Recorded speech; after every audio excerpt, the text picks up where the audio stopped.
Welcome back, everyone.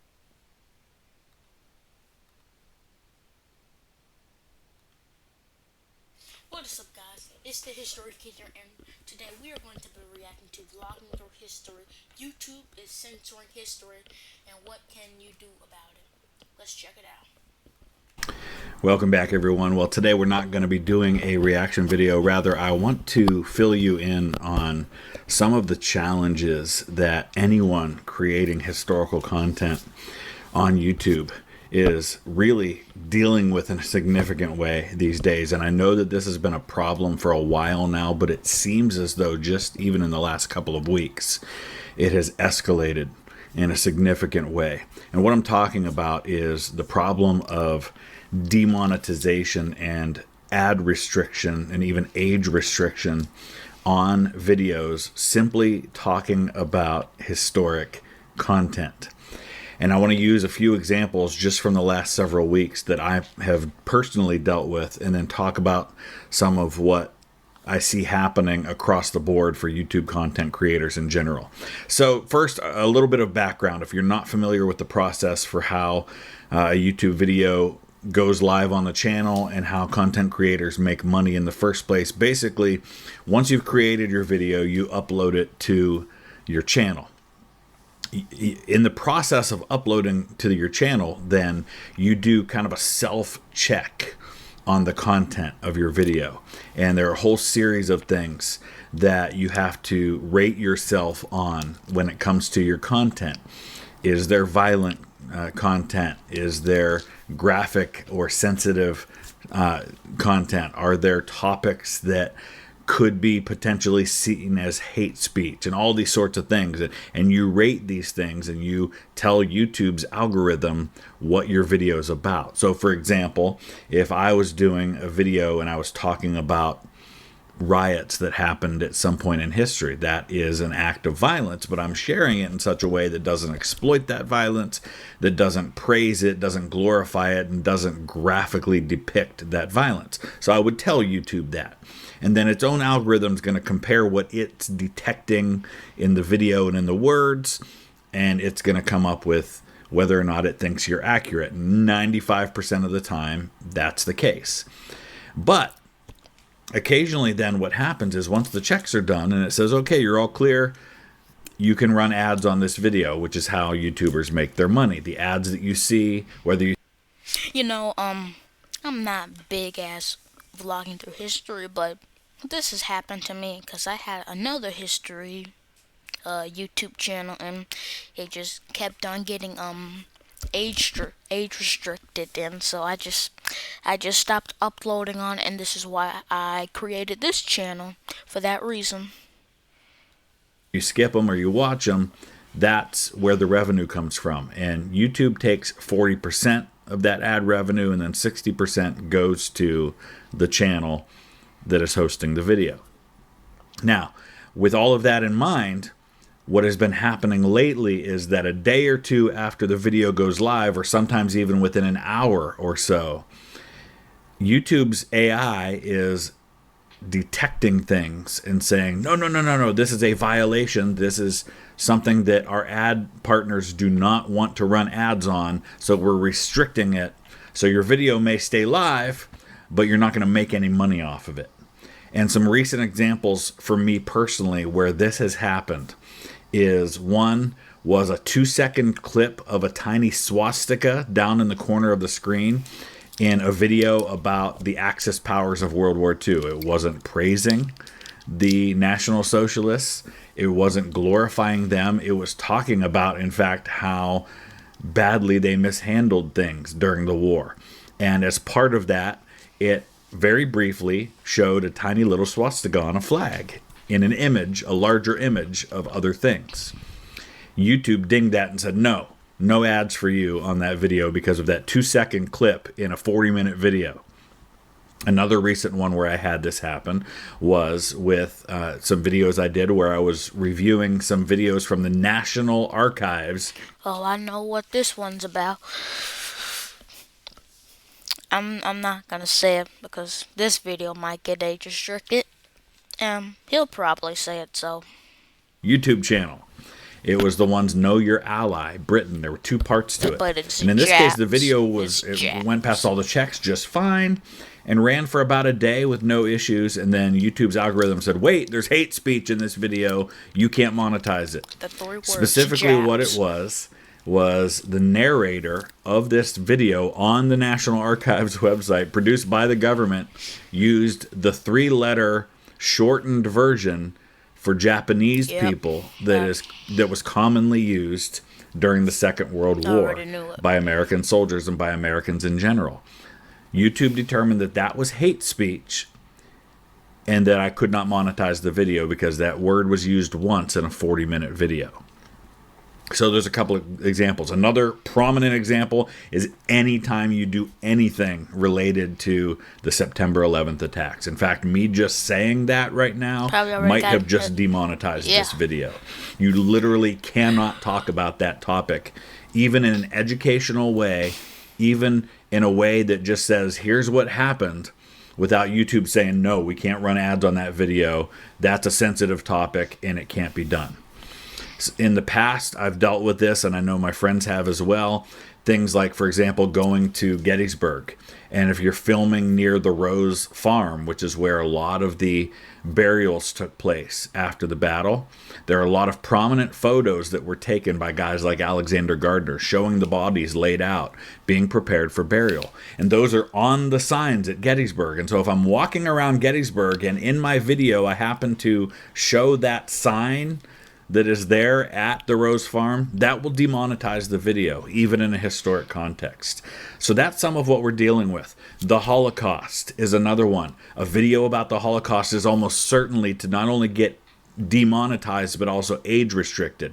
And when it's age restricted, that means that not only are you not making money on it, but people have to sign in and prove they're at least 18 to even watch the video. And then YouTube I was gonna make a video on the Holocaust, but I kind of knew it was gonna get age restricted, so I just did not do it. just doesn't recommend it to anybody. And so if you make a video like that, just expect that no one will see it.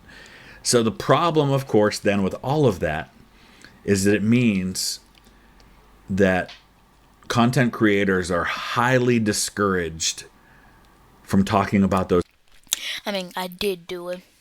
It's coming.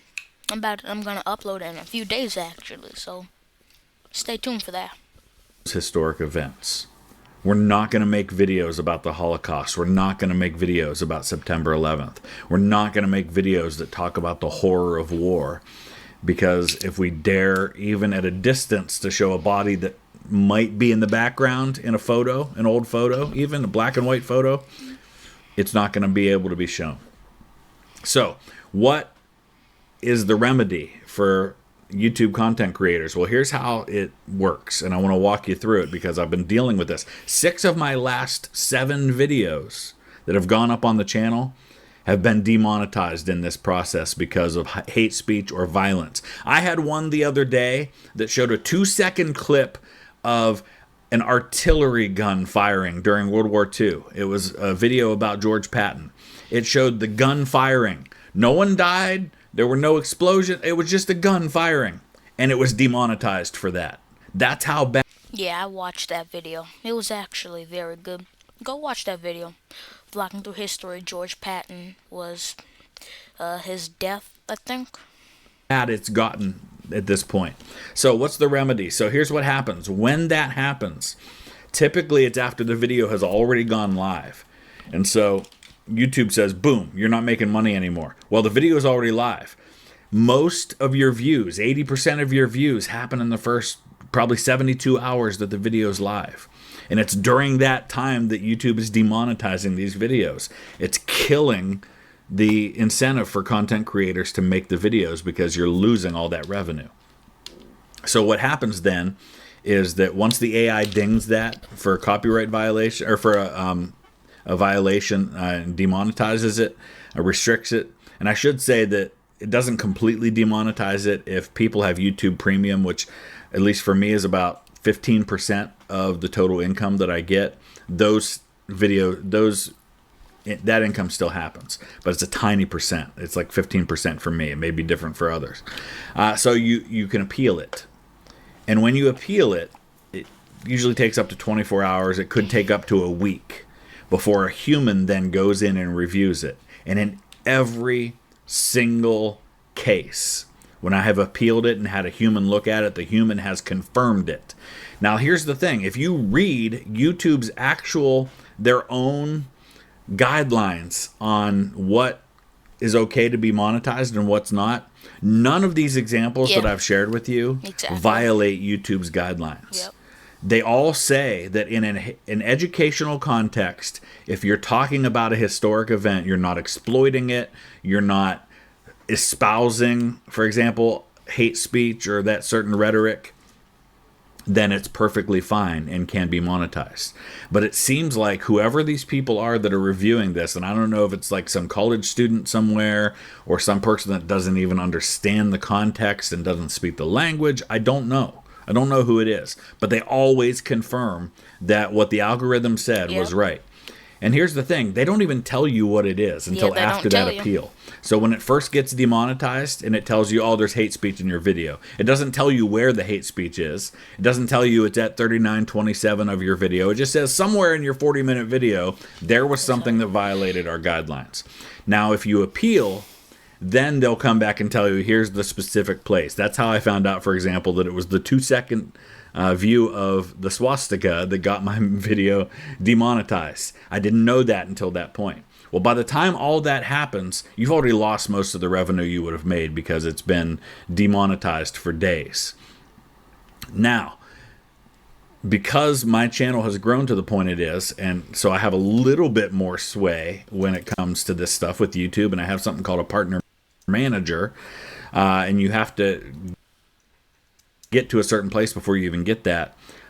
There is another remedy that they gave me, and hopefully it's available to smaller channels too, to all channels, and that is you can go back in and you can escalate that appeal. And what you have to do then is give a link and give a reasoning for that, and then it goes to like a supervisor at YouTube.